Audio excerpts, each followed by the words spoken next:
it affects both the city, and then how could the city affect that range, and then also the flight mission. And in conducting the study, what we've done is we've analyzed, and this is basically a land use analysis. We've analyzed those 5 cities and the county, and the portion that, and it basically is a 3-mile radius around the installation. That portion that falls inside of that footprint, that mission footprint. And what we've found in doing this, we've discovered 21 areas of interest that we want to focus in on and make recommendations. And this document is now a draft. It's available to the public, and this one thing I wanted to come. I passed out a little handout, and this is our website. It's TyndallJLUS.com, and this draft is on this website. And this draft is available for public review and public comment for the next 30 days. And what I'd like to do is encourage you to go look at it and let me know if you got any questions. You can actually send questions on the website, or you can email them to me. My contact information is on this sheet, and it's also on the website. And then if you like, if you have any questions you want to sit down and talk to me, you're welcome to call me, and I'll be glad to come over to the city too and meet with you and talk, a little bit about the study. But a lot of local governments want to know, how does it impact me? Well, this study and what we've found so far is, looking at recommendations on how to reduce compatibility issues around the cities. Well, Mexico Beach, especially before the storm, it was a pretty built out little city, with the exception of the St. Joe property on the west side. Now, we went back since the storm and analyzed land uses and where the impacts have occurred, basically the west side of Mexico Beach that was hit the hardest, to see, once those existing land uses are gone, what could go back. And so we've been tracking, what you've been approving and how you've been approving it, and analyzing how it's actually rebuilding. And why we're looking at this is just to make sure that everything is protected, and then we need to make recommendations, associated with that. We can make them in that document. And then with the St. Joe property on the west side, St. Joe, and you've been dealing with some of the upcoming developments that St. Joe's proposing out there, so you're probably a little bit familiar that when that land use was changed and that property was annexed into the city, it actually had some requirements associated with Tyndall. And those requirements are some of the things that we're making for the other cities and the other areas that, especially that occur, you're in their flight path, you're not in their approach, departure, Part 77 surface areas, but you are in their flight paths, and then also the city is also contained within the noise contours for the Sky 10 range. And so the property, St. Joe's property, and those requirements have been placed on that. And so what we want to do is kind of uniform that for not only the city of Mexico Beach, but the other 5 cities in the county, in developing a military influence overlay district. So what our recommendations are is to make sure that those policies stay in place. And what they really do is provide for communication, coordination, and education. And as that area develops, we want to make sure people know, and those requirements are set in place so they do know through real estate disclosures that the mission of Tyndall is ongoing, and that you're going to hear flight, you're going to see planes, you're going to hear planes, and then periodically you can hear testing that occurs on the east side of the Sky 10 range. And that's the whole purpose of this, is to really just let people know. It's education and communication. And then, we also are recommending through the military influence overlay district that would occur in your comprehensive plan, your land development code, like you've already got in place for the west side. We are recommending that to take place for the 5 cities and the county. And I'll be glad to answer any questions. And again, once you look at the study, if you've got any comments or questions, let me know. I'm going to leave a hard copy with your clerk. So anybody wants to come look at it, they're welcome to. If there needed to be more printed copies, let me know. I'll bring you more. And I appreciate your time. Thank you. Any questions? Thank you.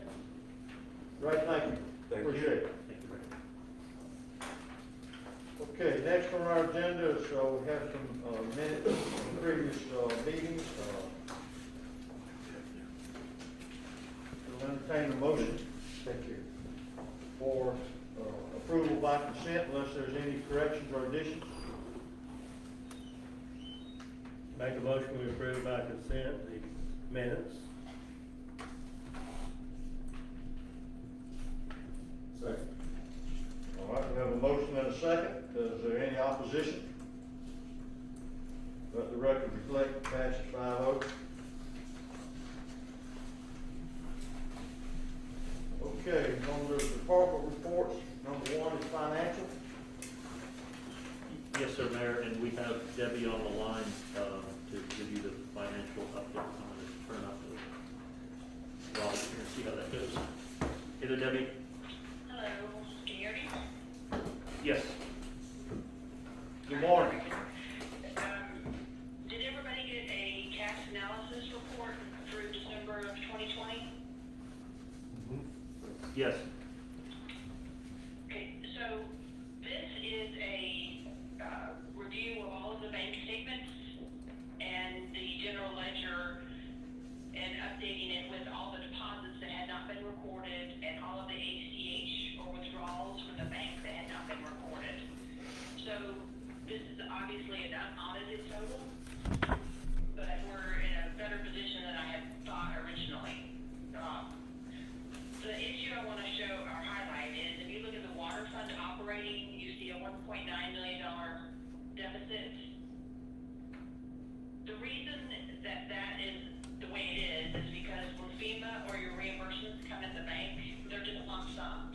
They're not identified by project or fund or anything like that. So the next step is to dive deeper into those lump sum payments and identify how much of it's water, sewer, sanitation, and general fund. So that number is going to be changing and being updated as I research all of those payments. And then I identified all of the sub-cash accounts that have been either restricted based on state statutes like the payment and maintenance, or that you guys have a resolution in place that allocates certain funds to certain purposes. And those are the civic center down to utility tax. And then it also includes your impact fee totals on the bottom.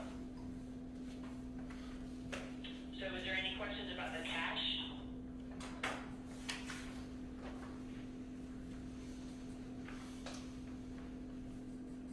The only question I have, Debbie, can you hear me? Yes. Okay. The only question I have is, this is through December 31st. Are the bank statements reconciliated? No. The reason I was able to do this is I went and researched and analyzed all the bank statements and cross-referenced totals. So I know for a fact this is going to be close to where we are, but I haven't reported the actual individual payments to the revenue accounts. They're in the bank accounts, and I haven't posted the actual expenditures to the books yet because, to be honest, when the ACHs are done at the bank, they're just lump summed and they haven't been reconciled to your ledger. Like a good example is the health insurance payment. It's a lump sum withdrawal, but it hasn't been identified of how much goes to each employee, and then how much of each department, and then how much of each fund. So the lump sum has been posted to the ledger, but the individual details have not been reconciled. How far along are you in reconciliation? Starting on January 2020, so I've done, I'm finishing up December, and I'm starting on January, so I'm on the 4th month since October 13th. Okay. Thank you. Any other questions? Comments for Debbie? I just have a couple of points I want to make too, if there's no other cash questions. Go ahead. Okay, so, the benefit tax, I just want to make sure that you know I'm working on. The W-2s, those are ready to go. I just need the forms delivered, so we'll be able to hand those out pretty soon. 1099s will be going out with the W-2s. And then,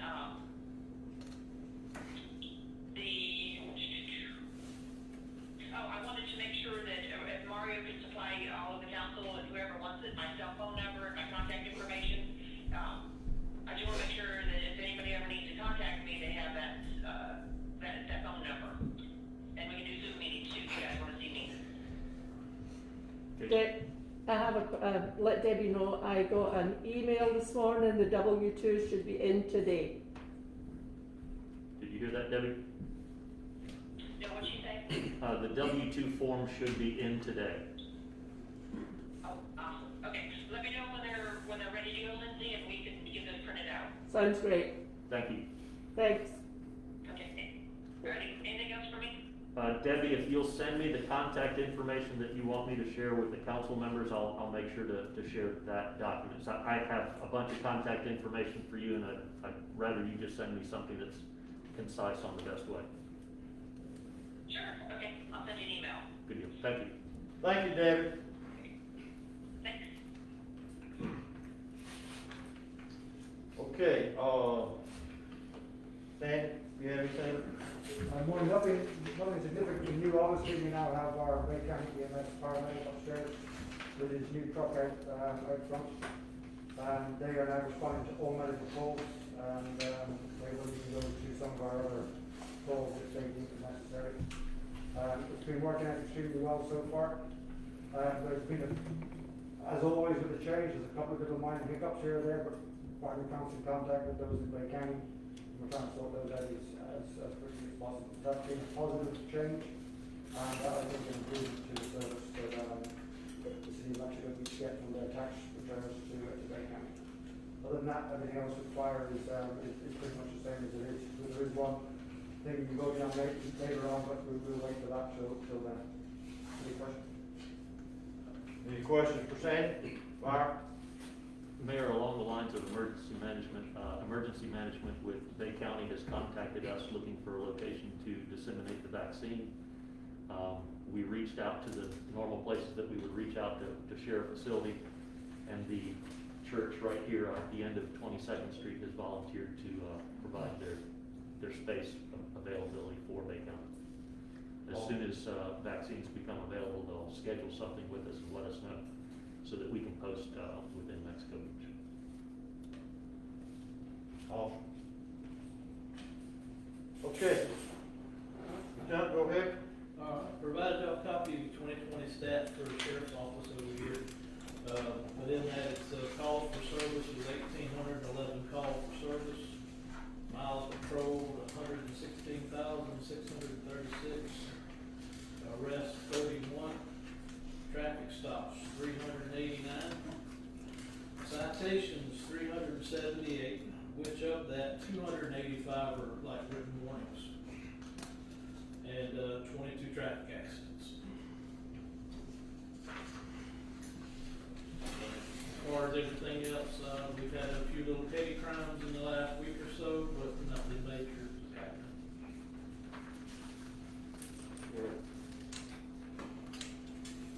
Questions for Sheriff's Office?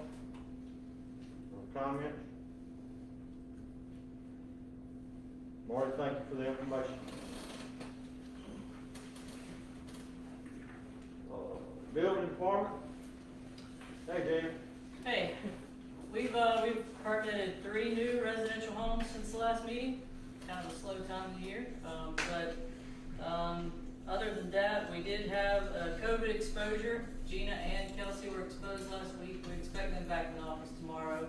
They're both feeling fine, no symptoms, no signs. So, and other than that, Mario and I met with the new owners of Rustic Sands last week, and they wanted to meet with us to see what they could do to help the city and how best to address some of the concerns they have on their property.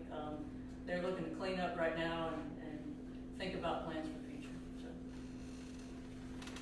I don't know if y'all have been by there, but they've been putting down some rock base along the driveways and doing some level of cleanup even as we speak. So as of now, they're gonna keep it as a campground. As of right now, yes. Yeah, they're very energetic to get things cleaned up. So they got a lot to do. But we welcome them to our new life. Thank you, Gina. Let me mention while we're on code, while we're on building department, I left with Mario a folder that has all of the lot splits that were identified from the lawsuit back in '07. I don't know how else to identify them other than that file, but I did, that file was found. And so I hope we use that so that we don't issue something that we shouldn't issue based on, I mean, that was a long and drawn out lawsuit. And we prevailed in it, and we proved that those lots were not built, or should not be allowed to be built on without, until they go through the process. And the letters are actually in the file where the owners were notified. So, we now have that. Okay. Kathy? Back there, you go. This coming Friday, we will have our special master. Myself will have our first hearings on 3 separate lots that have been neglected. We had a home demoed on Highway 98, which was, they've been working on that for quite some time. But they wanted to build back. I just talked to her that last week, and they were pretty excited to get it all done. Angela's, or that mobile home lot that we have over there on 15th Street, they sold, and they're now doing some cleanup over there. It's looking pretty good. Rustic Sands, again, I drove by all them yesterday, they're looking good. We had a lot on 5th Street, 2 lots on 5th Street that have been cleared with some trees and stuff. So the city's moving along pretty good. Okay, thank you. Any questions, comments for code? Public Works? Good morning, council. Good morning. First off, we're still dredging. We're gonna continue to dredge for quite a long time. The guys are trying to get out of the canal. It seems like every time we have a front move through, it sends the canal over, but we are putting sand on the beach, and that's a good thing because we do have the beach renourishment project fixing to start. So just kind of give everybody an update, we will be dredging from now on for a pretty good while. Number 2 on the list, stumps, we're still grinding stumps, the employees are. We got probably another 50 plus throughout the city, so we're gonna continue to do that. Give you a little update on the sidewalks. I know that everybody probably noticed we're working on the sidewalks now. FEMA had allotted us, money to replace 27,251 square foot of concrete. That's what we were able to purchase. That translates into 5,036 lineal foot of sidewalk. So you'll notice going down through the city, there's places that we skipped and places that we're replacing. What we've done, we've made about 3 trips, and David's been part of that, and Caleb, all the way through the sidewalks, and we picked the worst of the sidewalks to replace, parts that's missing, busted up, bad cracks in it. There's still gonna be a little bit left after this is finished, but, you know, I've talked with Mario about it, and I've got with Florida Department of Transportation, and once we're through with what FEMA will do for us, they're gonna step in and help us with some of the rest of it. So, we should, by the end of the day, we should be able to get all that pretty much took care of. Also, y'all noticed that we've got the parking lot repaved down where 2 cans used to be on the side of our parking area. That's pretty much finished. They've got it lined, striped, and parking bumpers put in. I think we've got just a little bit of cleanup left down there, but it looks really good. Turned out really nice, so we got that done. One project we can mark off the list. Also, the marina project is underway. They started putting the sheet pilings down. They started up at the bridge on by 98, working that way. So that has commenced, and we'll be keeping a good eye on that. Also, the Welcome Center has started. They've got the footers all poured and started blocking up to do the foundation. So that project also is underway, and if everything goes good, we should have that done and completed by the end of April. I think that's the date on it. Did want to let everybody know that next Monday is Martin Luther King holiday. The garbage route will run Tuesday and Wednesday for the first pickup, and then Thursday and Friday for the second pickup. So it's only gonna ship that out by one day. For the month of December, we picked up 144,540 pounds of trash for the city. So, kind of give you an update on that. One other thing here I needed to give you an update on is the street signs.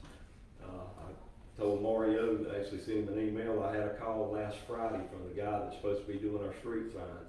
Mario spoke with him about a month ago, and he informed Mario that we were gonna have those signs in about 3 weeks.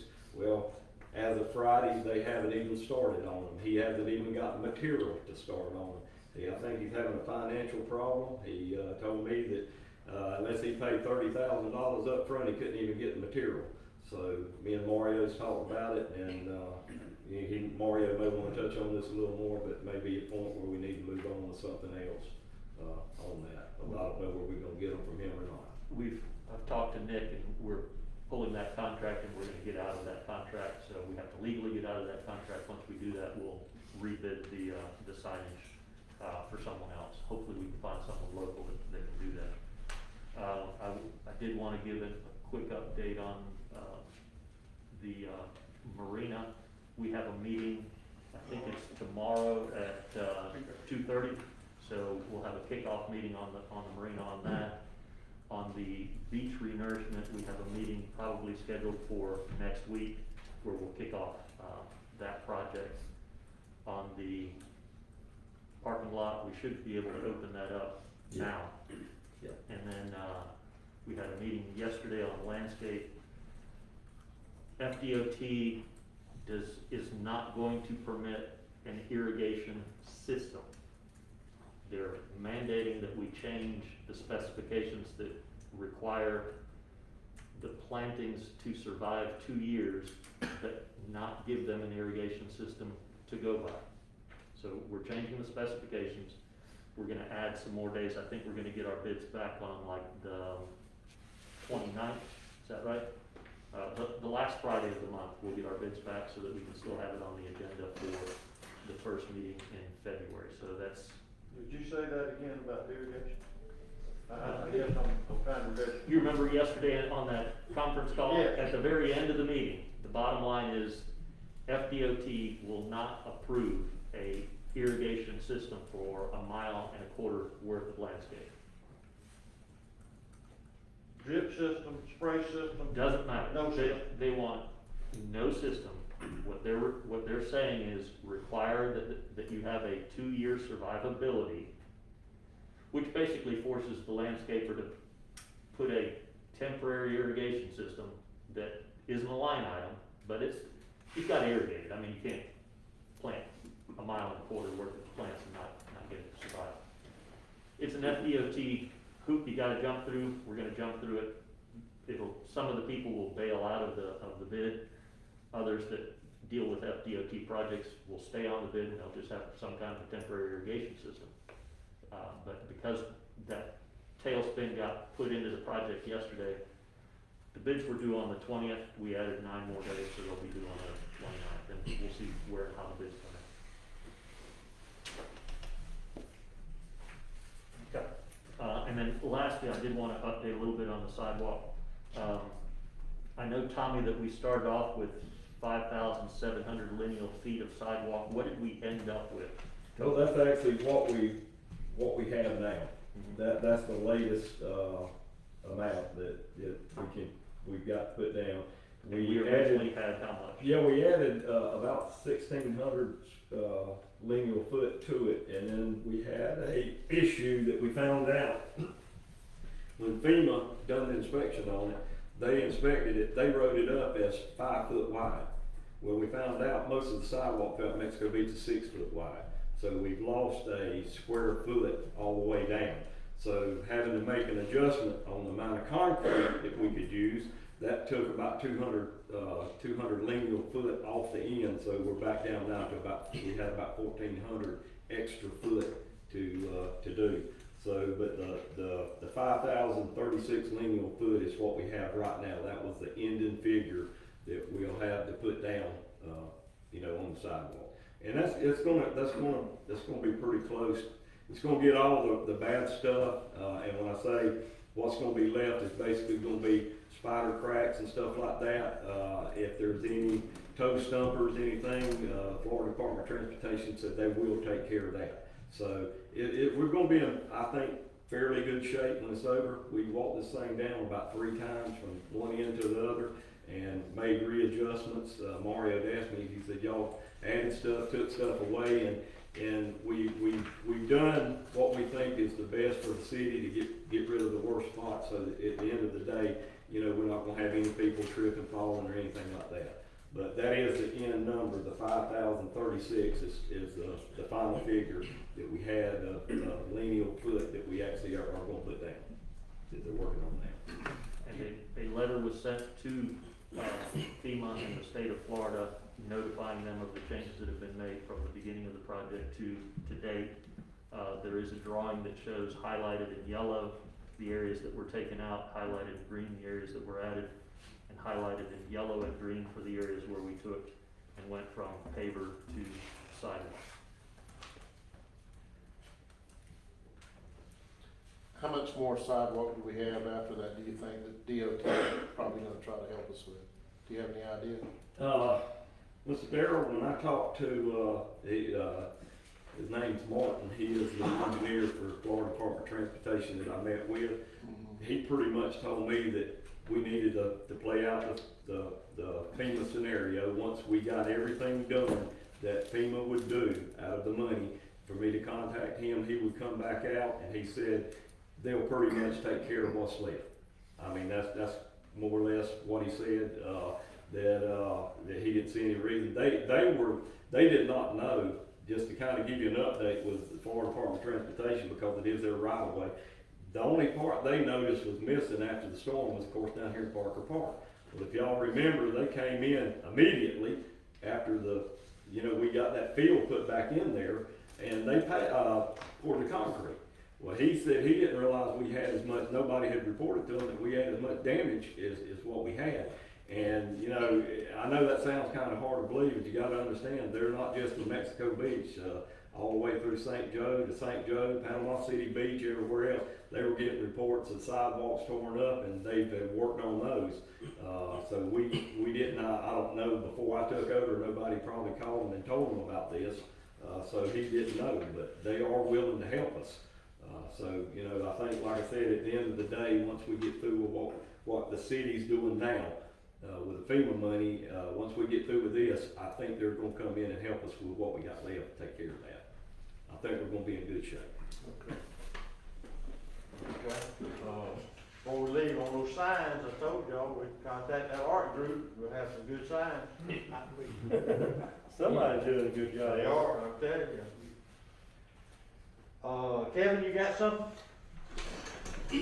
Yes, they're moving along, replacing those damaged fire hydrants still, so you probably noticing where new ones look all over the city, popping up everywhere where the hurricane took them away. We've had a few small leaks here and there, and we did have a small wastewater overflow at MX1 due to a mechanical error on the power company side. Then we had a problem, our generator didn't come on, which Wise Electric came down yesterday, Kohler's coming, the generator company, and we're gonna figure out why it didn't transfer, we lost a phase. So that's being worked on, cause I know DEP's gonna wanna know why, and an answer. Other than that, we're doing good. We're still sampling. I just pulled a set of samples out of the canal in Salt Creek, everything's looking good so far, hopefully this next set will be real low, get a hold of DEP and see if we can stop sampling. Do we run that generator every so often? Yes, sir. Every Wednesday. Comes on automatically, go down there and get the amps on the pumps and watch it. It's been transferring fine. It's just when they lost that phase on the power company, it didn't pick it up, and it didn't, and it should have. It should have come on and ran it, and we shouldn't have had an overflow. Gotcha. And, we're also Hawk put in a price so we can put, a system in there that'll call this phone if there is a problem for the water plant and the MX1. Martin probably has it. That's on Yes, sir. To something we can add, and that way it notify me, hopefully I can get there and do what I need to do before it overflows again, if something don't start. Okay. And that was in the budget, so Yes, it's a sir. budget. Thank you, Kevin, appreciate it. Comments or questions for utility department? The MX1, Kevin, it's up and running good? Yes. I mean, I know before we had to spill that, the pump, we still need another pump there, or? It's the third pump, should be back anytime. I'm gonna call them this week and see if they're done and get that third pump in. it's getting repaired, see where they're at with it. And these pumps we have, it is 37th and all, we'll be paying this much money every month for pumping with it.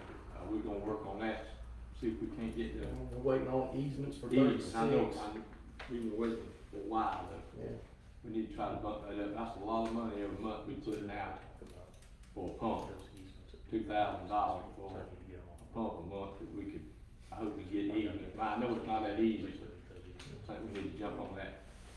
Yeah, so we're waiting on getting back from the homeowners, give their permission with an easement through there so we can run conduit to the pole, to the lift station. Get the electrician come in and wire it up. Thanks.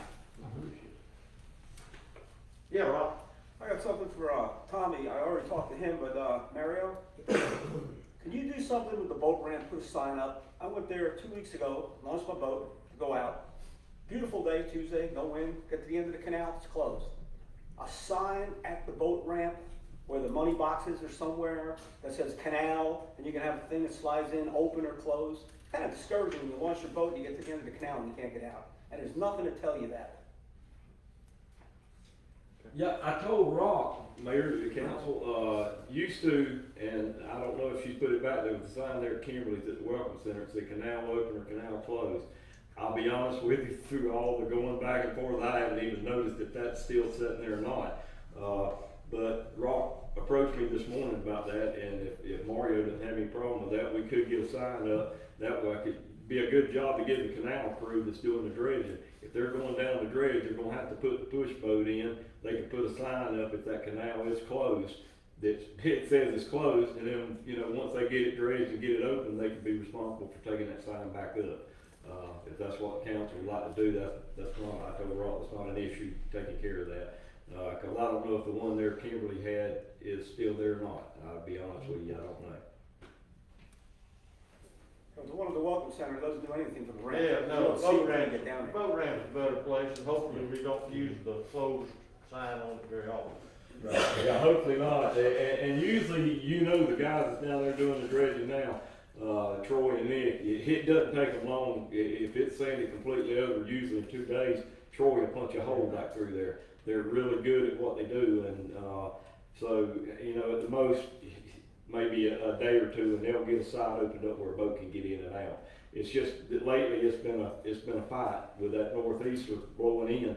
It doesn't take but just a little bit of wind, and it sends that just one little strip across the end and over. They can punch it back open in a day, but it's still, you know, they're fighting that, trying to get to that west side. If we may, like I mentioned in another meeting, if we can get that west side, start dredging it out, we're gonna rid that problem of the canal sanding over.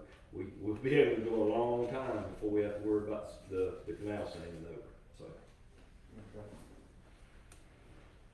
All right, that's a good suggestion, we ought to have something at the boat ramp. Yeah, Mario's okay with that, Fine. I'll take care of that. Okay, thank you. Absolutely. All right, David? Yes, you sir. ready? Morning.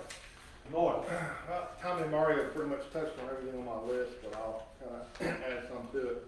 On the sidewalk repairs, we contacted Dean and AC Disaster to make sure we were able to kind of move some areas around before doing it, so we're not gonna get bit by FEMA later on when we come back, so. But I will have to admit, that this whole project's been a bouncing ball, and Tommy and Caleb have done a great job of getting the best bang for the buck for the city. So, y'all contacted FEMA or we contacted FEMA? I asked Dina with AC Disaster if it was okay, because it was 428 funds, so they've already funded the project. And as long as it's being used for sidewalk repair, it was okay if we, instead of this area, we did this area. Even if it was designated as pavers and we could put it in concrete? It's sidewalk, so sidewalk could be pavers, concrete, decomposed granite, you know, it's under one category.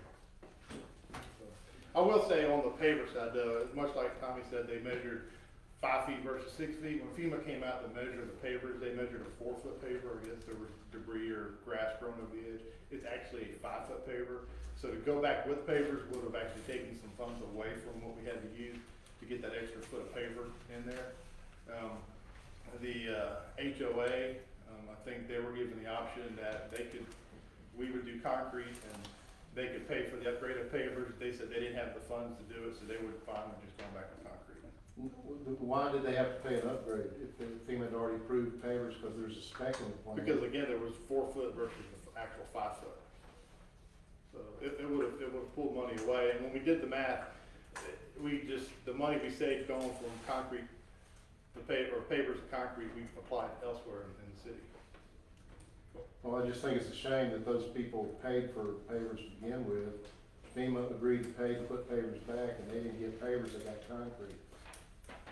And so, but the decision was made prior to sending the letter, too, so. I just wanna make sure that we're not held responsible for changing something that they still haven't approved. We still haven't got a reply from them, that it was okay to change pavers to concrete. Well, I mean, based on As far as you AC know. Disaster has told us, we're fine. Do what now? Based on what AC Disaster has told us, which is the consultant for FEMA, we're fine. Okay.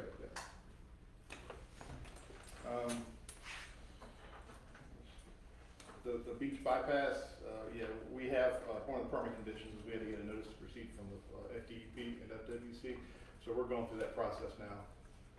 We're gonna, hopefully within the next 2 weeks, have that notice to proceed and a pre-construction meeting so we can, turn North Florida loose. They will be complete before sea turtle season, that's kind of the critical date, May 1st, I believe. We're in good shape there. Hang on just a second. Start of work pending DEP permit. The notice to proceed, yes, sir. So notice to proceed, excuse me. Yes, sir, yes, sir. So what they, part of the permit condition was that we had to submit the contractor, their turbidity monitoring, whoever's doing the bird monitoring, we had to submit that to DEP, let them approve the whole process, a set of plans and everything. Then they come back and give us the notice to proceed. It's just another step in the process that we have to do. But is it, I mean, some of those steps can take a long time. No, they're actually working with us. I emailed them last week with all the information that came back within a day. So they basically said to give us dates for your pre-con. So I'm trying to get dates from all the parties, and we should have this in the next 2 weeks. Okay. I hope that's the case. And then the street repairs, we extended that bid date out to January 19th. There were some contractors that asked us if we could extend it, just given the complexity of the plans and the 2 sets of options that we have. So we extended that out to January 19th. And then our boat launch expansion, we're in design and permit with that. I don't think that's gonna be a big issue because the section of the ramp is man-made. In other words, when we put the ramp in to begin with, we had to dig out that wetland, so it's already been so-called permitted. It's just man-made right now, so it shouldn't be an issue getting that process through. And we are making it easier to get over We for will, the long. yeah. In our parking lot, that, is this all with 3 acres and the boat's not, they give us the parking or? Right now, this is just adding the 3 ramps to it. I mean, we Not just, parking. not the parking at this point. Now, this money is just for the design, and then Mario goes back in, I believe, with some additional paperwork for the funding for the actual construction. So at that point, we can address parking lot. We need the parking, so we park the boat, put the boats in, really, I mean, we run out in the snap season. We'll work on it, thank you. David, on the 98 landscaping project, any of these changes, or are they expected to change? Are we gonna be able to live within our means? Yes, sir. Talking to Patrick Hodges, the designer, he said basically they're just, because right now the way we have it bid, we got landscape plans, we got irrigation plans. So the irrigation plans will just come off the table. The landscape plans, he's gonna add some plantings to it. He's gonna keep mainly what he has, and he's gonna add some to it because we've got some freed up money at this point. And then, like Mario said, just put the condition in the bid that the contractor needs to provide the watering and maintenance.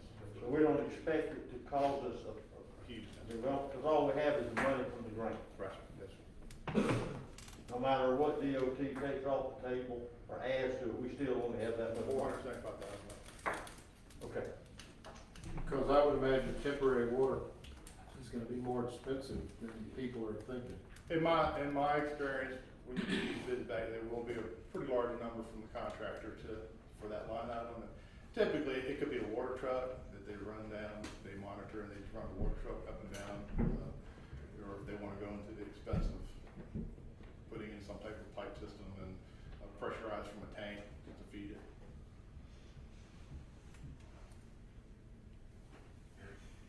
Oh, I have seen put temporary irrigation down on top of it and then take it up, and that's expensive. Most of it's like walking over it. Expensive too, it's very expensive, because you pay for it twice, put it down and take it up. It's gonna be interesting. How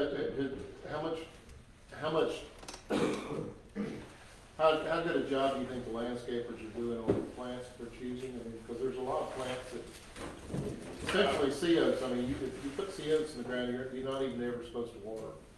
So I know there's a lot of plants that can go in the ground, so you guys, when you're talking to them, you're trying to get those kinds of plants anyhow. I'm sure they should be trying to do that since they're not gonna be able to water them correctly. All the plants are native vegetation that's already growing in this area.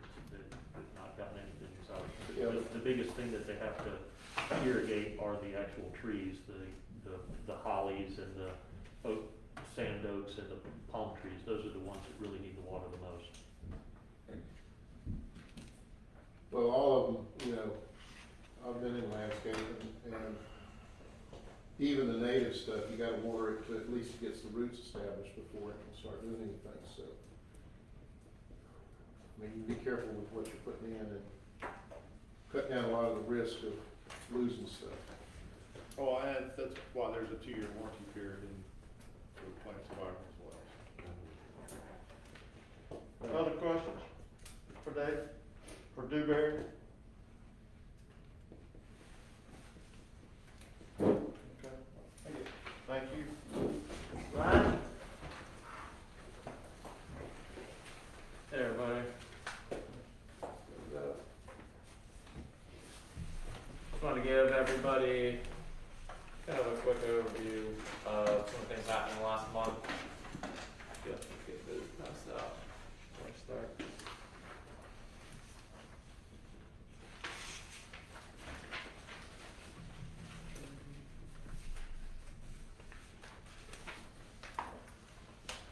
And at the top of the list, you know, I'll say with kind of the holiday period, it's always hard to push things through with FEMA and the state just because they don't always have all their staff in place. But we've actually made some nice jumps on some of the projects.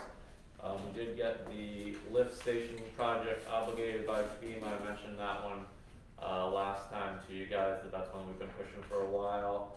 I got to fortunately, I guess, you know, for better or worse, that project's been pretty much done for a while, but the good part of that is that we had a lot of the documentation we needed for the reimbursement already ready to go. So I've got that over to FDEM. They're still kind of getting it into their system, but you know, they should hopefully get the reimbursement request going on that, which is good news. The other one that I think I mentioned last time was the wastewater collection system. That one's still in pending final FEMA review, which is basically the last stage, same place that it was last time, but they have kind of focused all their attention on trying to get one of those projects through, and like I said, they got the lift stations one through, so that was good. Hopefully, my hope is that by the next time I'm up here in the next month, we'll have that wastewater collection one through to obligation as well. Another big sort of win for us was back in October, we finally got approval for the substantial damage estimate project, which is about a $400,000 project. I pulled that together in November, and that one moved really quickly through. We got that one set up well, and didn't have to go through EHP review, which is like the environmental review from FEMA side. So that one's basically now up to the final FEMA review stage, which is really good as well. Again, similar kind of thing. I'm hoping by the next meeting we have that one obligated as well. Just on some actual cash flow items, we've gotten the A&E payments of about $200,000 on a couple of projects. Those came through.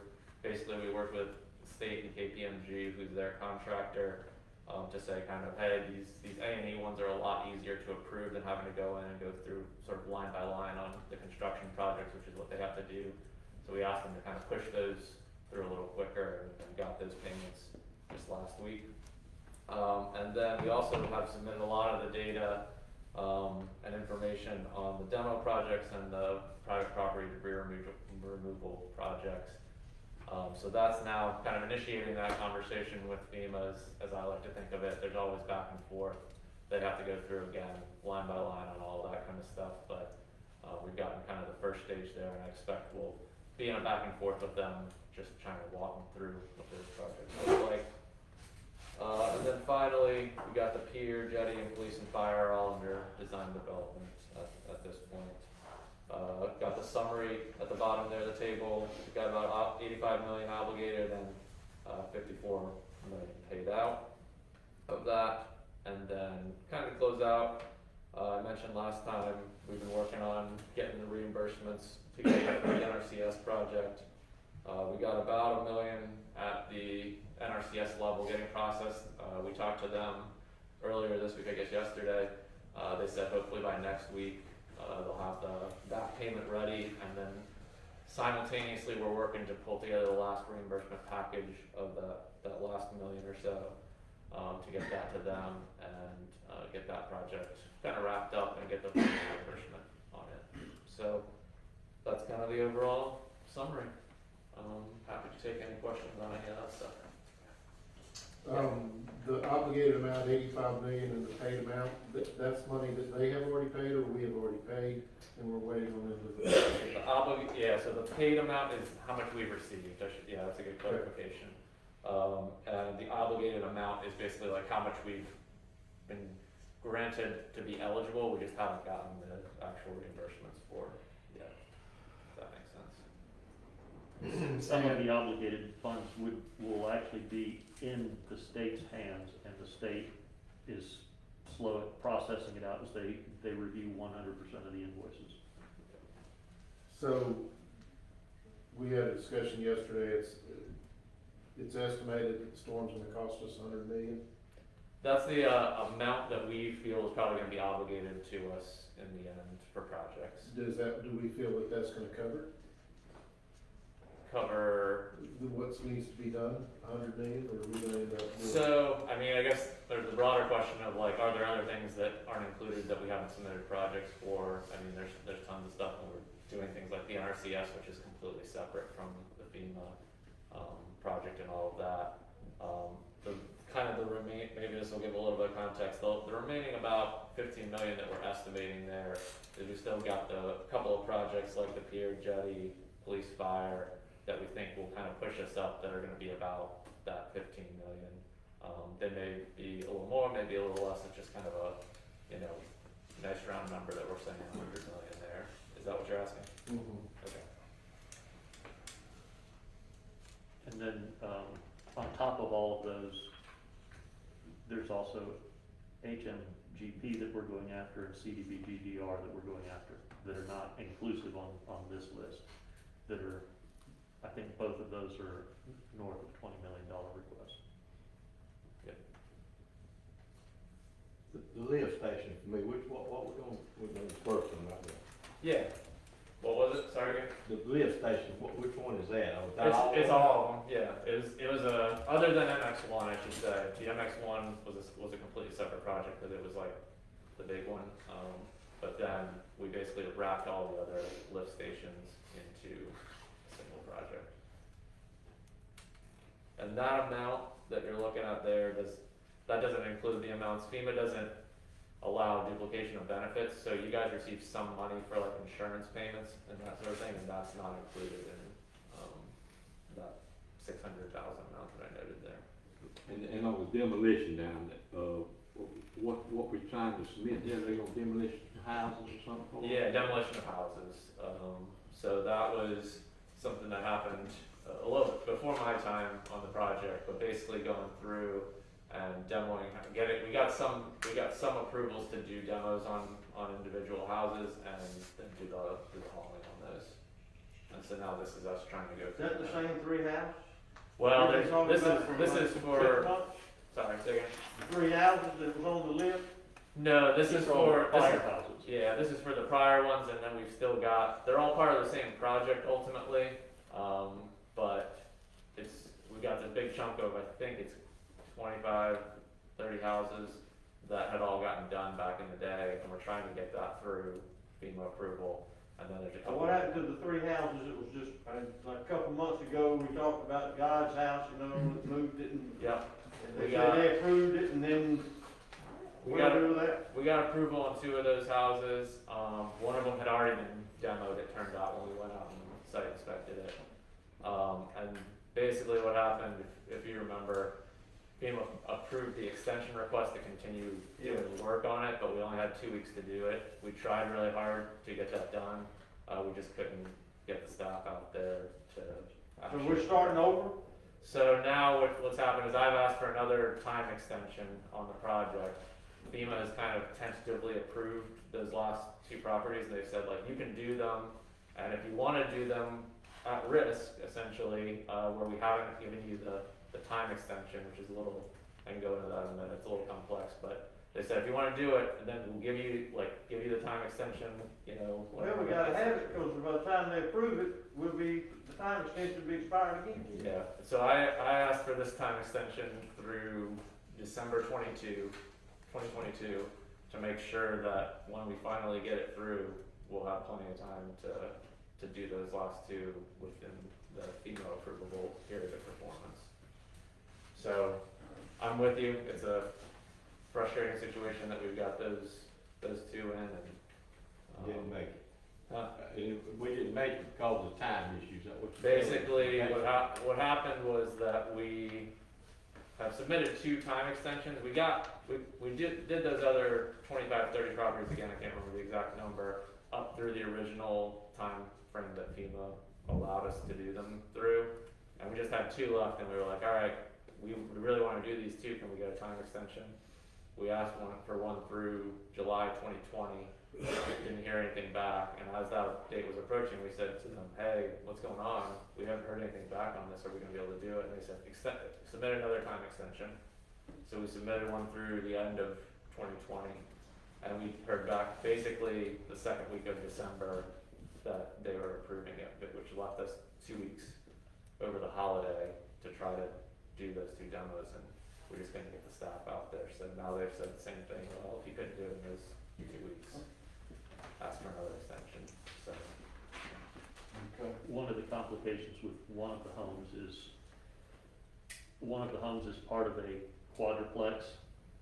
So when you demo this townhome, you endanger the next townhome and domino. So one of the problems we had was we had to get permission from all 3 of the other homes, just in case demoing this one had a repercussion on the other 2, which just made it that much more Question complicated. for Ryan, anyone, or comment? Ryan, thanks for the update. Yeah, thank you. Okay. Business on our regular agenda items, first one is a minor replat, 38th Street, we're open to public hearing, Laura, if you would, again, as you normally do, just a brief synopsis of what we're doing. Mayor, this is basically 2 platted lots that are owned by one individual that wants to build a home that straddles the 2 platted lots. So, planning board looked at it, reviewed it, recommends approval. Okay, is there anyone here to speak? Yes, sir. I'm one of the owners of, 107 A and B. Just like to, put those together, I don't know what else to say, just put them together, make one lot of it. Have it replatted, be less dense. All right, for the record, if you could identify yourself, please. Rick Reedy. Thank you, Rick. And these are townhome lots, so I don't know exactly how wide they are, but around 16 feet apiece, and combined, it will be 30 some odd feet. Yeah. Okay, now this is one of the items I think we're working on to not do this. Am I correct? That we aren't gonna, We're hopeful that the council will say that it's okay for the planning department to receive the request, me look at it, if they were platted lots and they're being combined, that's okay. Now, here's something that I have to clarify. These townhome lots have been sold as townhome lots since the 80s. They've never been platted as townhome lots.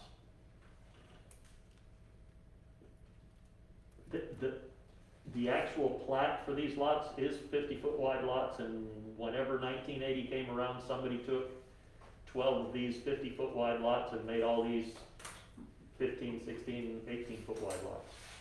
So it is a hybrid of what we talked about, and I didn't notice that until this one here, that it is truly, it's not a, his lots are not plat 1 and plat 2. His lot notice it's about meets and bounds. pieces and parts, correct, it is meets and bounds.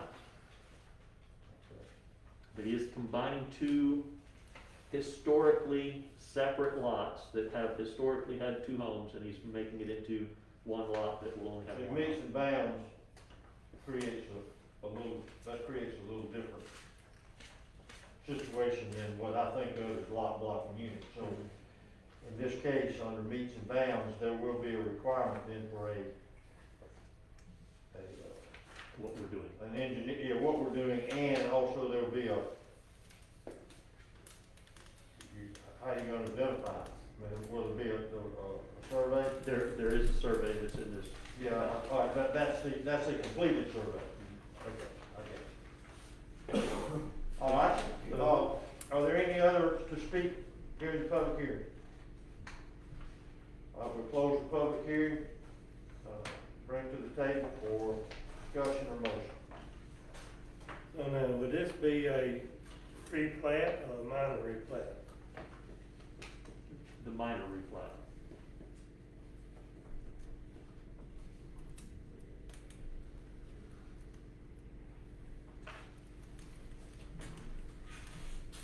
Taking a lot, two lots that was in a big area of lots, and you're just doing a minor replat.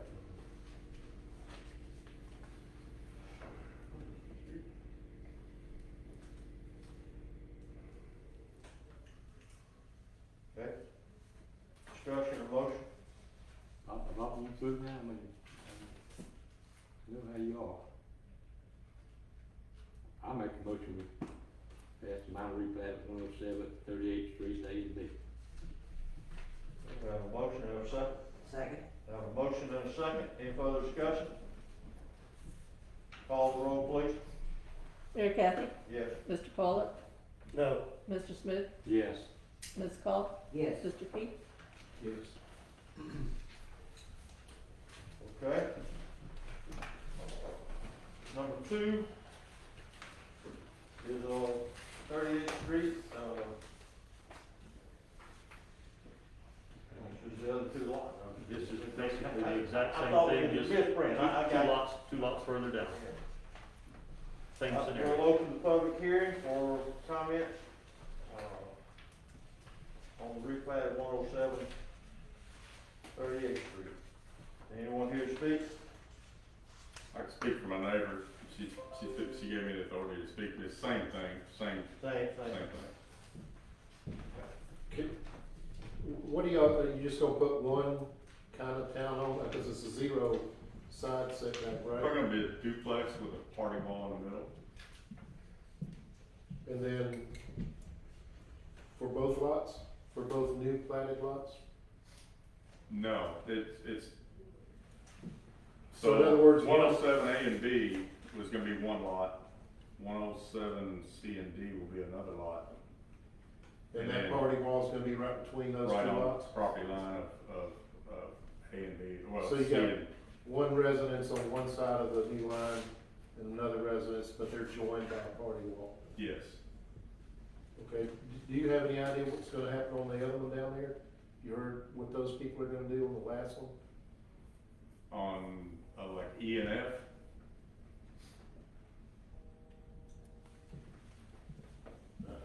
It doesn't show which one's E and F here. You talking about his neighbors? Yeah, That's this one here, C and D. C and D is the one that's up for now, which I'm talking about right now. Exactly. well, there's another skinny one and then one a little wider on. That would be E and F, that's to my knowledge. And I'm not sure what they're gonna do. It's, they've been going back and forth, and I don't know what's gonna happen, honestly. Those are two separate owners for those two lots? Yes. Okay. Thank you. Any other comments for the public hearing? Okay, we'll close the public hearing. Again comes the table. Comments, discussion, or motion?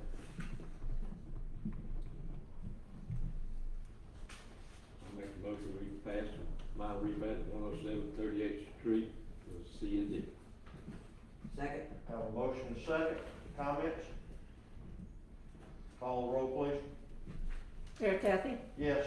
Mr. Pollock, No. Mr. Smith, Yes. Ms. Call, Yes. Mr. Keith, Yes.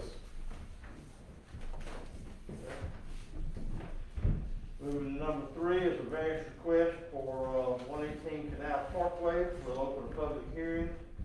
This is just a front setback request. Is there anyone here to speak for 118 Canal Parkway?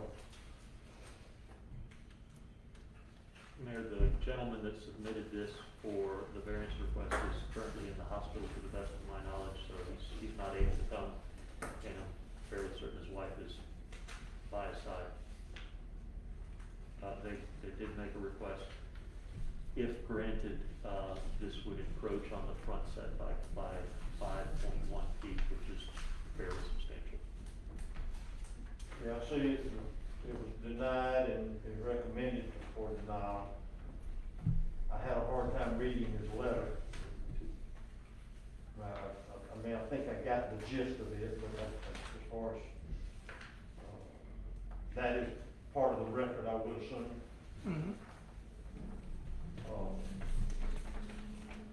But I think it's on our agenda, we should act on it or, whatever. If there's no one to speak for that, we'll close the public hearing and we will bring it to the table for discussion, comment, or motion. And it, Mario, I can't really see that good, but you said it's been quoted 6 foot, is that what you? 5.1 feet. Somebody seen that? That's on the front right there. Yes, sir, on the front. And the front's supposed to be what, 20? 20. So leave it 15 feet from roughly. Was there anything presented that speaks to something unique about the property that makes the normal rules unfair to apply? No, not really. I mean, if they had originally set the home a little further back or a little different angle, they might have been able to do it, but that's not unique to the property.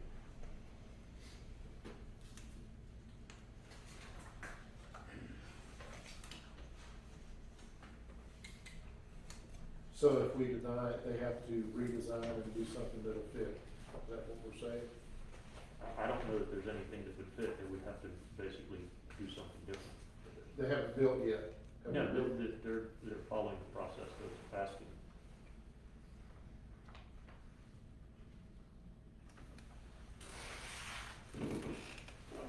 It's a good man, though, I'm saying, he is good.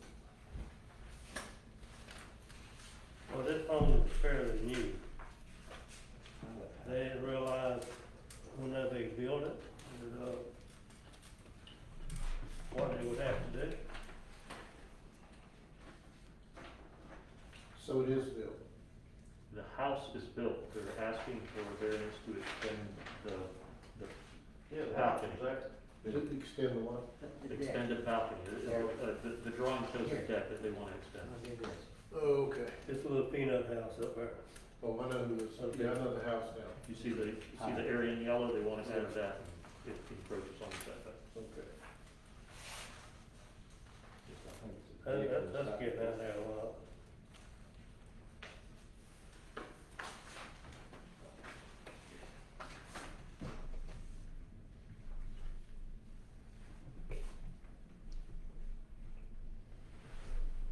Well, where it's at, in that, kinda in that corner right there.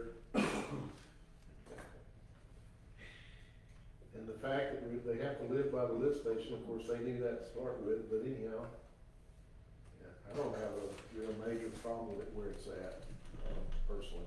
Oh, what about the next person down the line will do it? Five and a. Well, I mean, I'm just saying, On what is. I'm just saying it's unique because of where it's at, for Yeah. me.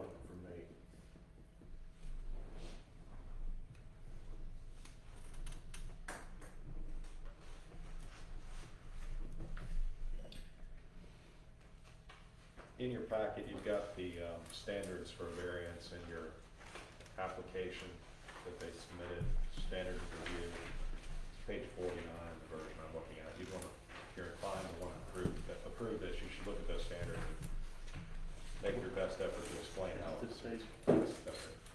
It starts with an E. Those are the reasons why you could approve or deny. So which page are you on? We don't have pages, it looks like this, that's why I'm showing you the page. It's 49 and 83 in mine. I can just read through the standards. Okay. Like I said, if you're inclined to want to approve this, you should think about these standards and make your best explanation for them. I'll skip the first one. The second one is, the applicant must clearly demonstrate and show that the hardship is unique to the applicant and the applicant's property, and is not suffered by adjacent or adjacent nearby property owners or the general public. Number 3 is the hardship relates to the land involved rather than the applicant's personal circumstances. 4, the hardship is not the result of the applicant's own actions. 5, the variance, if approved, is the minimum necessary to provide a reasonable beneficial use of the property involved. And 6, the variance is specifically intended and necessary to promote other important city objectives or policies. A little while back, I think I've been working with staff on solidifying some of these standards in your code, but for right now, these are your standards you have. They're in your application package.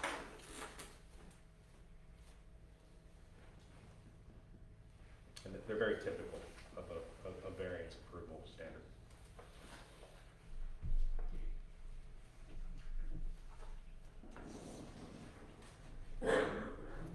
Again, further discussion or motion? Make the motion we deny the, variance setback. I second. There's a motion and a second, further discussion or comment? Call the roll, please. Mayor Kathy, Yes. Mr. Pollock, Yes. Mr. Smith, No. Ms. Call, Yes. Mr. Key. No. Okay, change in use, number 4, open public hearing. I think the title of on the agenda speaking for, or is anything to add other than it is what it is? It's just a change of use. Is anyone here to speak for, 101 40th Street? Planning and zoning did recommend approval, and Yes. staff recommended approval. Okay, we'll close the public hearing. This is old Bob and Jeff's auto or slash, used to be pizza. Can't think of it. 40th Street Pizza. 40th Street Pizza, there you go.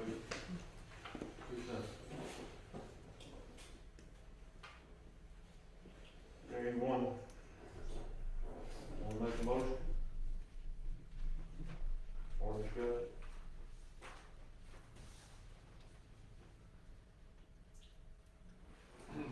And P and Z, their opinion was?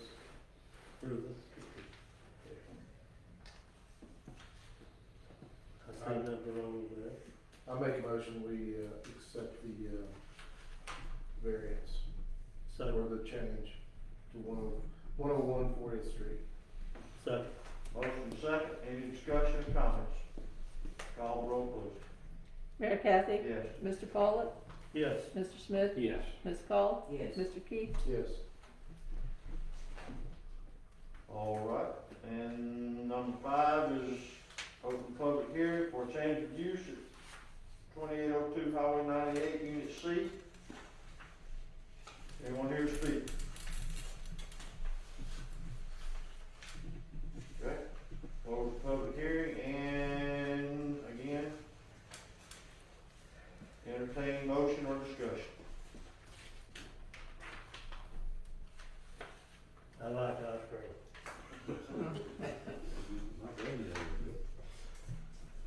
I make a motion we approve the change of 2802 Highway 98. Okay, Second. I have a motion and second, discussion or comments? Call the roll, please.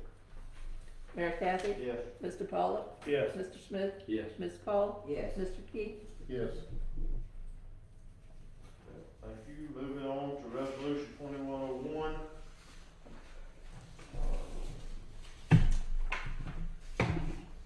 Do I have a motion to read resolution 2101 by title only? Make a motion to read resolution 2101 by title only. Second. I have a motion and a second. Lady, please do so. A resolution of the City of Mexico Beach, Florida, approving a quote from Hawk SCADA for WTP and MX1 in the amount of $10,093.00. All right, before we motion for approval or adoption, Mario, you want? This is it's basically a controller that would send a signal to Kevin and whoever he has on call that evening to let them know that there's an alarm either at the water treatment plant or at MX1. We have that now for the other lift stations. Unfortunately, we don't have it for the two biggest things we have, so it was included in our budget at the end of last year, so we were looking forward to doing this, but if council would so approve, we'll get those ordered and installed. We did bid it out, Mario?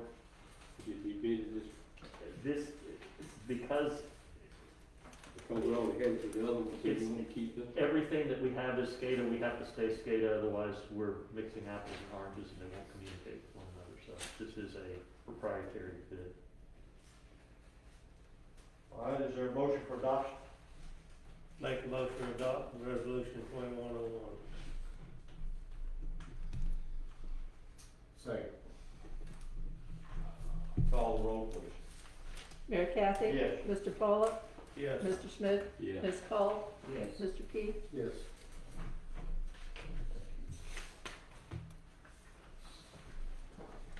All right, 2102.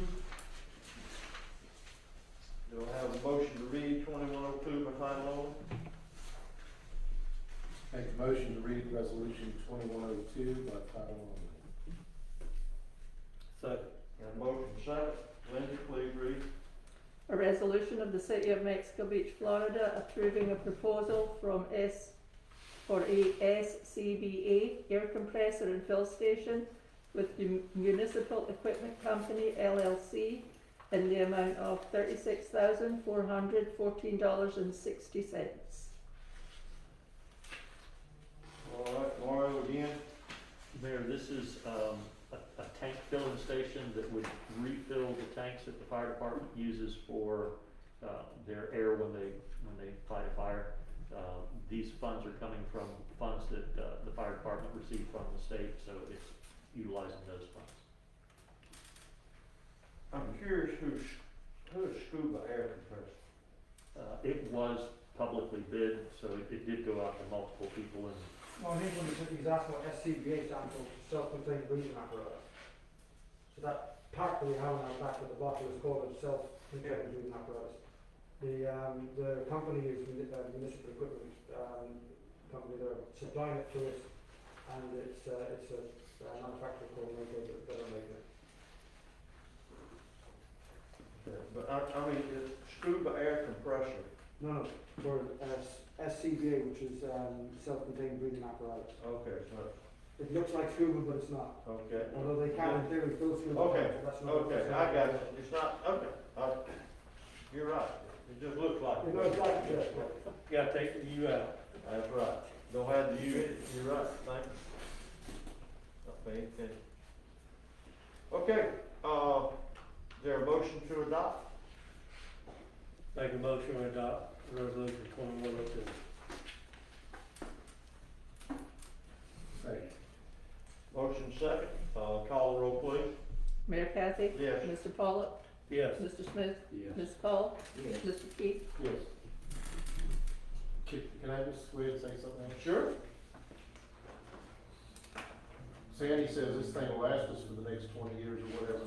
I mean, this is a piece of equipment that will basically, if properly maintained, which it has to be every year, has to be serviced by the supplier as such, or some of the equipment there, should last us for a long, long time. So it's not, it is something that is very, very useful. It enables the fire department to train on a regular basis using that apparatus. Which is the key element. Which is the key element of the whole thing. Right. To be ready and able to use it when necessary. At the moment, we have 21 bottles. If we train on those, use 5 or 6 of those bottles, we are down a significant number, and I take them to District 11 up in Youngstown to have them refilled by Bay County. So this will enable us to refill them, literally finish them, go over to the filling station and refill them, and we're straight back into service again. And it's something that, as I say, we will have going forward, properly maintained. It should last a long, long time. It's not a spend it now and worry about buying another one 2 years from now. This is something we will have for a long, long time, long after most of us are not sitting here. And I think if we find Sandy doesn't have a lot to do, maybe we need to start selling air to the scuba divers. I'll second that. There you go. There you go. That's where the school comes in. I knew we'd get to it. A few more weeks and you never know what might happen. That's right. Okay, next is ordinance 748. I have a motion to read by title only. Make a motion to release, ordinance 748 by title only. Second. Lindsay, please read. An ordinance of the City of Mexico Beach, Florida, authorizing the sale of 246 Lala Lane and providing an immediate effective date. Okay, this is self-explanatory. Any questions? Motion for adoption. If we was asking 70, we got 69, is that what we got out of it? 68. Do you have the price here? I thought they offered what we were asking. They were. Yeah. They did. It's a full. It's 69,000. The 68,000 is what they still owe after the deposit they paid. It's a full price offer. Is that what we decided the price should be? That Yeah. is what we set it at several months ago. You know, we turned down the last one. I knew we should turn And that down. this is what we was asked to start with. The background of why you're seeing the ordinance today, as you know, you need an ordinance in the city to sell real estate as part of your charter. But we did the first reading this summer, and interest in the property waned, and it just didn't stay top of mind for everyone, so there was never a second reading, we didn't have a value. So this would be a second reading of the ordinance from this summer, and it was a full price offer. The attachment is the contract that lays out all the terms. Okay. Is there a motion for adoption? Make a motion to adopt ordinance 748. Second. Motion second. Call the roll, please. Mayor Kathy? Yes. Mr. Pollock? Yes. Mr. Smith? Yes. Ms. Cole? Yes. Mr. Keith? Yes. One other quick update, I checked on this file before leaving this morning, everything's going smoothly on it. It's expected to close February 4th.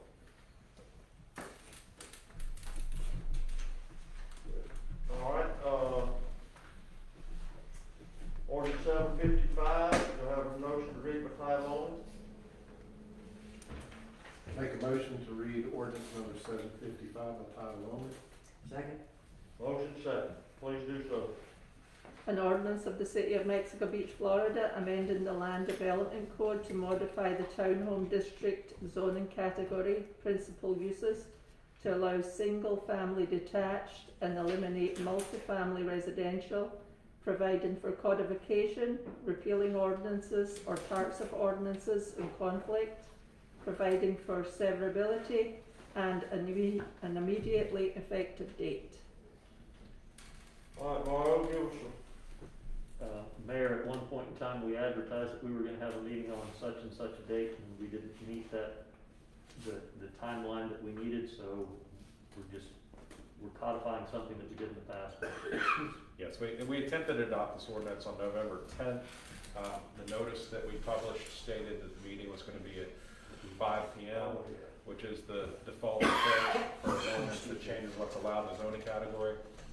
Our last meeting, we had a vote to handle this item at a 9 a.m. meeting instead of a 5 p.m. meeting. We noticed that in the newspaper, it ran correctly. So this is a rule that you probably thought already was done and approved. We're going through the effort one more time in case folks who are watching those notices complain that they didn't get to participate last time. Motion for adoption? I make a motion, we adopt ordinance number 755. Second. Motion is second. Call the roll, please. Mayor Kathy? Yes. Mr. Pollock? Yes. Mr. Smith? Yes. Ms. Call? Yes. Mr. Keith? Yes. All right.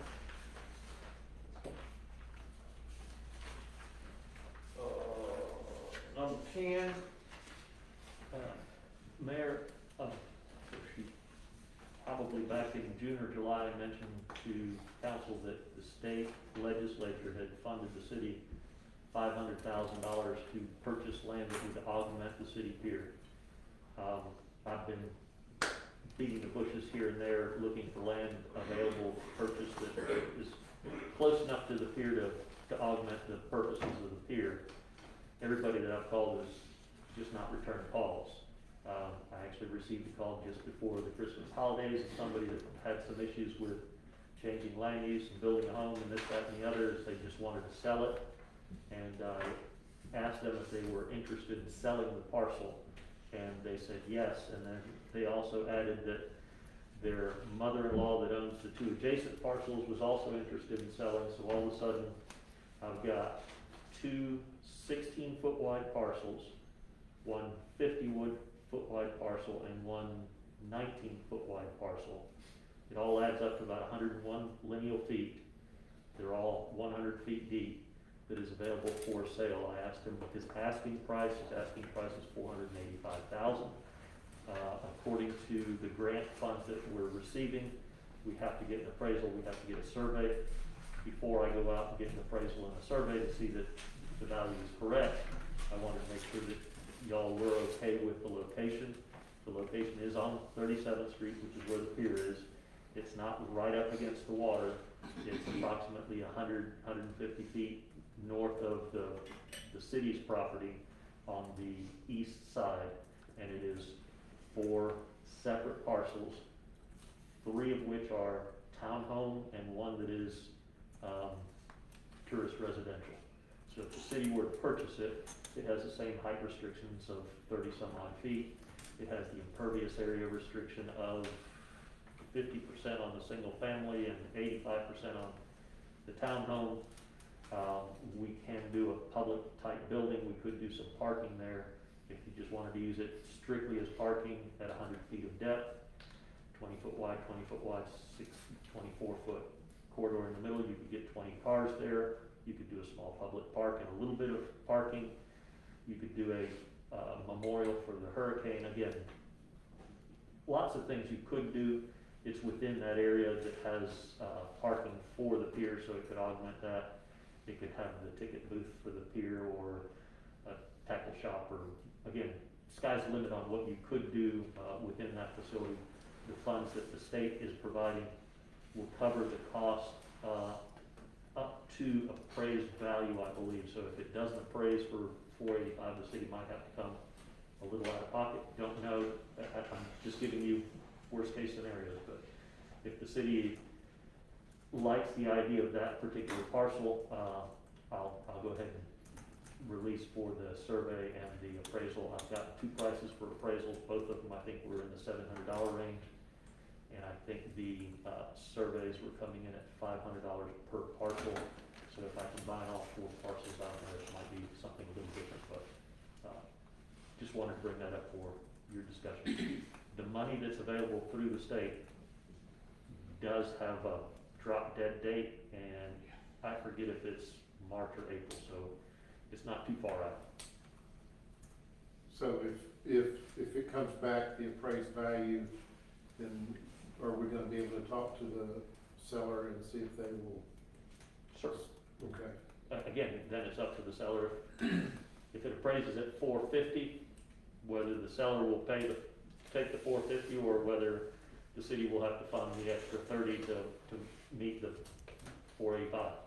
Again, that's negotiation, so I don't wanna think outside of where we are, but. We're gonna be out about $2,500 to find out roughly. Yes. Give or take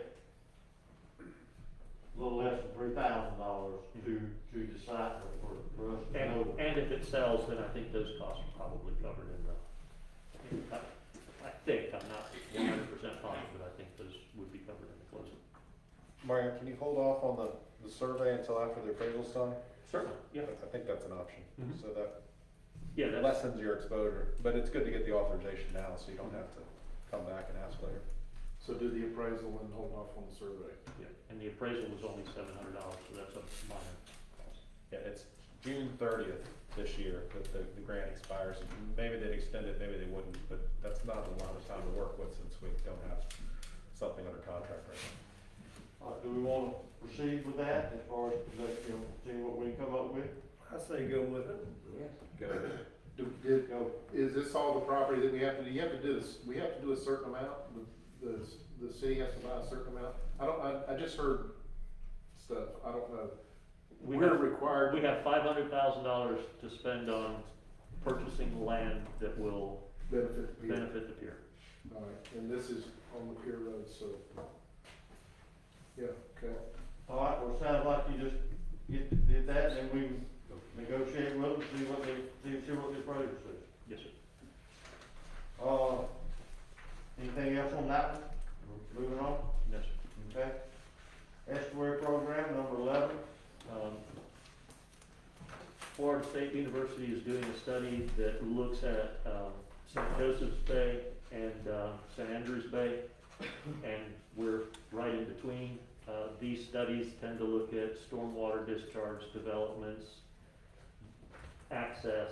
Again, it's a study. It's a university study. They would like input from the municipalities that are adjacent to the two estuaries. We're slap dab in the middle of both of them. So they would like a representative from the city council. I was on one of their webinars not too long ago and told them all the things, we actually influence St. Andrews Bay through the intercoastal, and we of course influence St. Joseph's Bay because our water in our marina access is St. Joseph's Bay. So they would like to have someone representing those meetings. Okay. Have anybody want to volunteer to be on that board? I'll do that. There you go. There you do. All right, can you submit, everybody good? Yeah. Okay, thank you, Darryl. You'll just submit his name, get him the information. All right, number 12. Atkins and Cat Z, we had a meeting with each one of the council members because it's a very complex issue. The bottom line is we will continue to monitor what gets obligated, and the complication with what gets obligated is that the state will continue to hold 50% for a longer period of time. We will not approve anything for Atkins/AC disaster without y'all's approval in a council meeting anyway, so it's really not any different than what we've been doing with Crowder Gulf and KK Storm, that when funds get allocated and they get approved, I will bring them forward, or when we need to make a payment, whether we have funds or don't have funds, I'll bring them forward for you guys to look at. So, it's just bringing everybody up to speed on what the state is doing. In the meantime, what I will do is I will get on,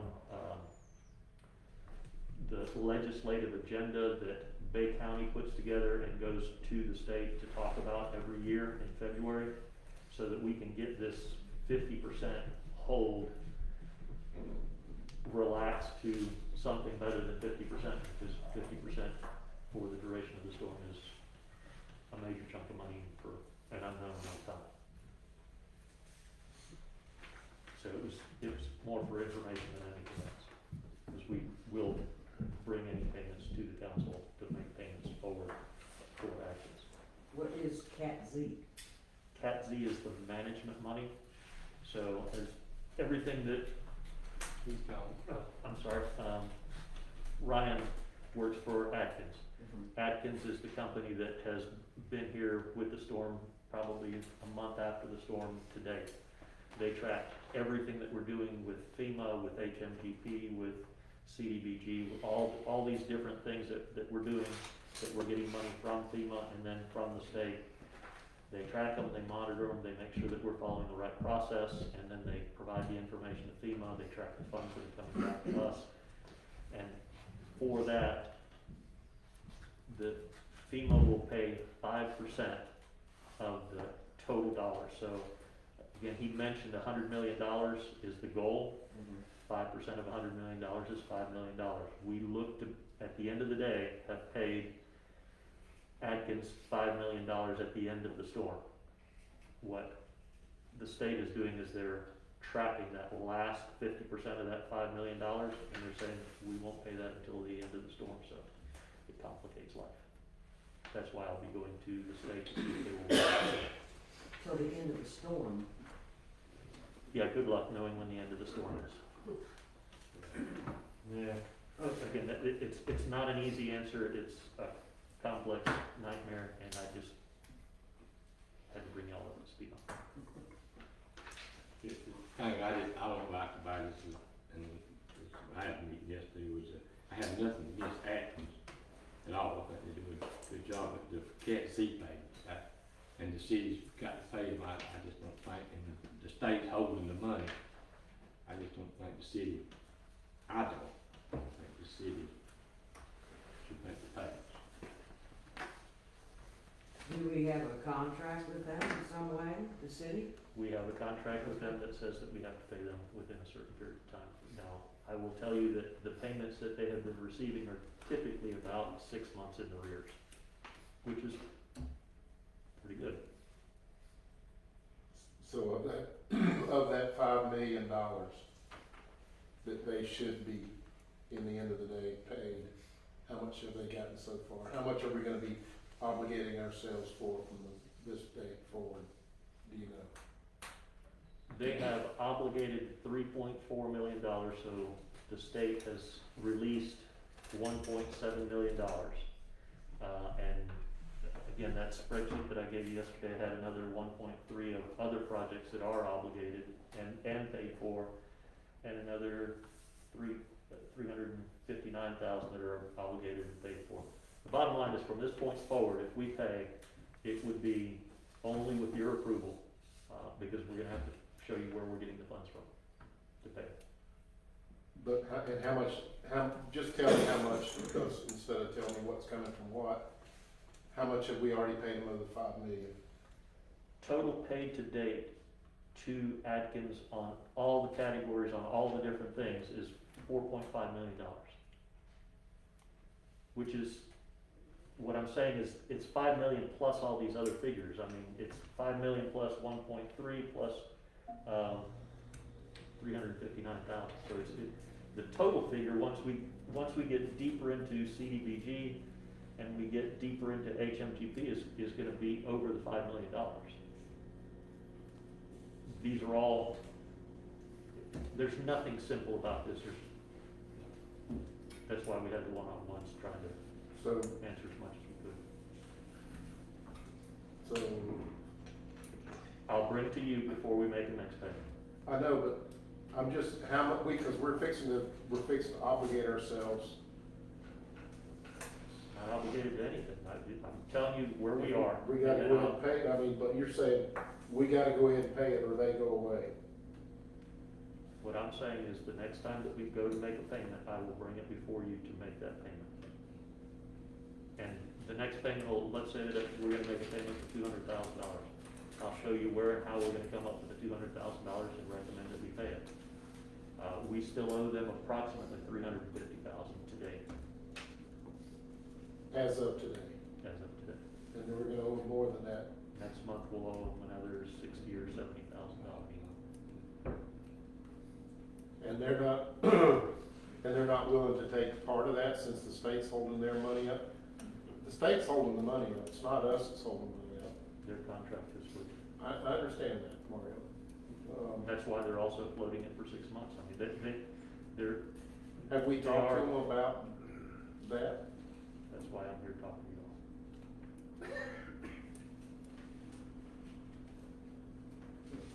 all. Has something recently changed to? The state of Florida is unique in that it is the only one that retains 50%. Other states, once they get the money from FEMA, once they do the reviews, release all the funds, which is why I plan to go to the state's legislature and see if they can change some of their thinking, because this is new on Michael, and this is not the case on the storm further south. And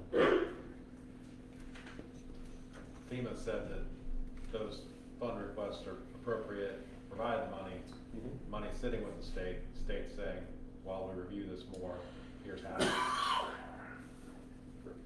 I don't think we should be making payments. The city should. I don't think we should. I mean, I have nothing against acting like I said before, but I don't think we should be, especially making these cap C payments. please understand that at some point that could complicate work product. FEMA's complicated. State is now too.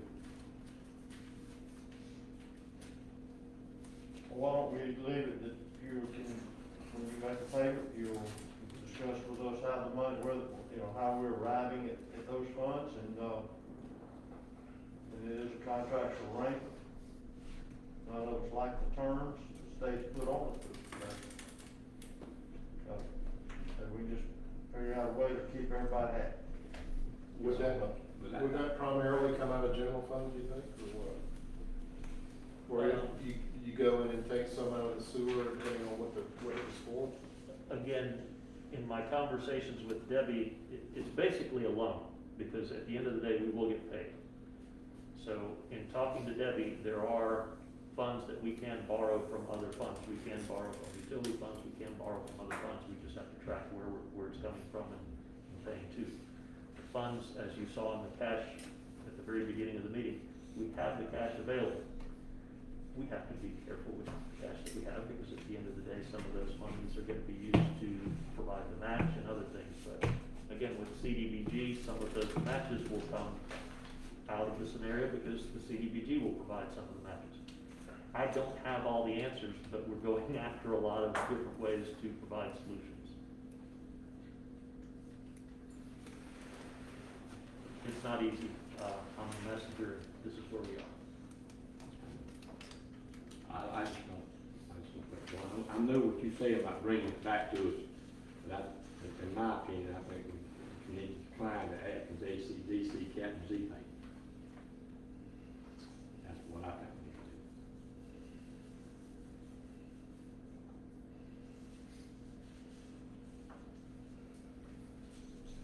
to do. Okay, any other comments?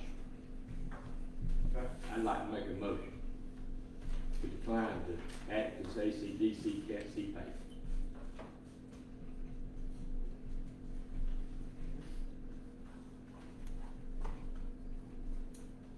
I need more information. That's what I need, No worries. before I can do anything. Can't make a decision on what you don't know about. Exactly. Can we, I mean, it is a complicated thing to have 2 or 3 days to look at, figure out, can we not table it till the next meeting? Well, there's nothing here to present to us. Yeah, again, this wasn't anything It's not for a acting vote. on anything. I was just bringing you up to speed on where we are with those. Well, And yeah. my goal was to, when there's the next payment, I'll bring it before you to make that payment. Otherwise, you can disapprove it on the next payment request. That would be a motion type place, but he's also able to make a motion, most certainly. So that's what I'm saying. I can guarantee we didn't make the payments to them if we, and doing it my way, but this way he can bring it back to folks, which I don't mind a bit, but, I just don't think there's these payments on, it's what the city needs to pay So, when the state's holding our money. and I guess since we're talking about it, this might be a good time for me to kind of clarify to myself, with your help, Mario, the difference in Cat Z and what generally goes to Atkins. I mean, is all of Atkins funds or charges No. Cat Z? No. Only the 5%? Only, the 5% is unique, but it's management cost.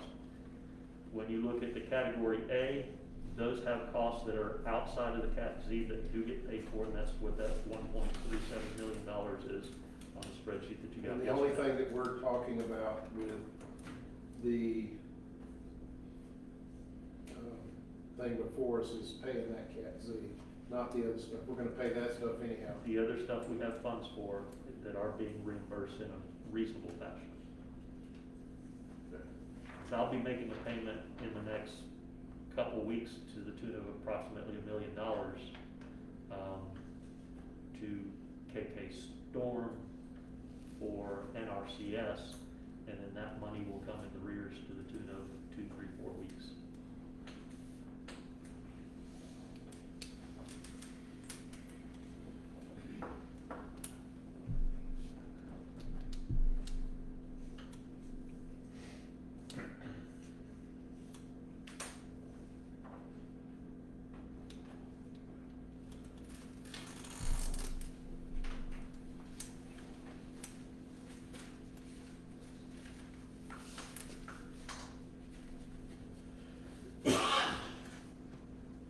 Still a motion on the floor, so,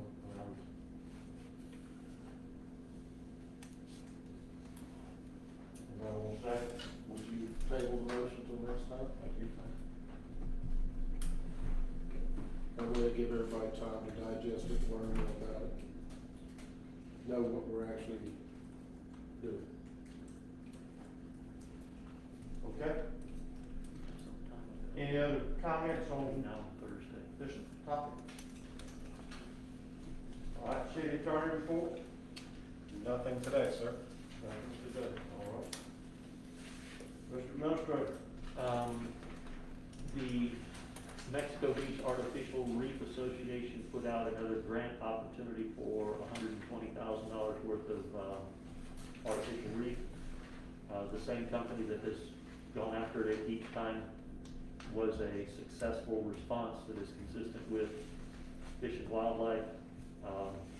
We end up signing it because all the monies go through us. We don't come out of pocket anything other than the little bit of work that we do to help process it. The state will come up with $60,000. Mexico Beach Artificial Reef Association will come up with $60,000. We'll payroll it, we'll get paid back. If the council is okay with that, we'd like to sign that contract and push it forward. We've done this for years and years and years. Good. Yeah, I don't know why we've been doing that and never had any issues before, and they always handled it, and I'm good with it. I'm good with it. I am as well. Everybody good? All right, city council comments? Oh, excuse me. Is that the only one you had? Yes, sir. Oh, okay. Council comments? Anyone? I would, since you kind of skipped the sidewalk update thing, I don't like the way it went down, that it was determined that they did get the pavers. so readily. And I just feel, I mean, there's 19 people in there that paid extra money to do pavers. I think they should have got their pavers. I'm in the paver business, and I've bid it 3 times. I didn't want it after the first time. I would have done it, but it was a difficult job. I didn't expect to do it anyhow. So I just think that it was done wrong, to make a determination before those people were contacted or anything. All that stuff got done after the fact. And I'm just making a protest for those people's sake. And that's all I have to say about it. Any other comments? Well, I don't, is that, I mean, what, like Bobby said a while ago, what's that gonna do with the rest of the condos that had the pavers? Well, they were the only ones, but it doesn't matter. To me, it's kind of like an insurance company saying, well, I insured a Cadillac for you, but now that it's destroyed, I'm gonna furnish you with a Volkswagen. So I just don't, I think whoever made the decision overstepped their boundaries in their position to take it upon themselves to say, well, we're not gonna do that, we don't care what you had, here's what you're gonna get. And then those people's money that they paid for pavers is going down the road to fix sidewalks somewhere. So I don't think it was done right. I can't imagine anybody being happy. I mean, if there was pavers in front of my house, and I got told that I couldn't put pavers back, because for no reason other than somebody said, we're not doing it, then I'd be upset. Or any other thing on my house. And I think we as a city would not be happy if somebody told us that we couldn't put back a building like we had it, or anything else like we had it. So that's just my protest. And I'm not trying, I don't wanna be mean about it, I've already been as mean as I want to get about it. I just, we're put here to look after the people, and I think we let them down there. That's it for me. Anybody else? Motion for adjournment? First off, I'm glad to be back. But I had the virus, everybody knows it, and we got antibiotic infusion, and it really worked on us. I really feel good about it, and anybody that has any doubts, that they need to go and get checked. So that's me. Glad for Move to adjourn. There you go.